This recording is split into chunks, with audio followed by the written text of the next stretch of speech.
এনসিপির যারা ছেলে তারা মনে করছে যে আরে বিএনপি কি, এরা দুর্নীতিবাজ, চাঁদাবাজ, এটা করেছে ওইটা করেছে, হাওয়া ভবন, টাওয়া ভবন, আমরা বীর, এ যুগের বীর, মহাবীর, আমরা সব কিছু করেছি, ফলে আমাদের কথা মতো রাষ্ট্র চলবে।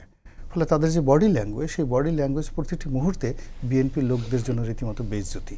তারা যত এনসিপির লোকজন দেখে তত তাদের মেজাজ গরম হয়, চুল পড়ে যায়, পেট খারাপ হয়, রাতে ঘুম হয় না, দুঃস্বপ্নে তাদের এখন অবস্থা টাইট হয়ে যায়।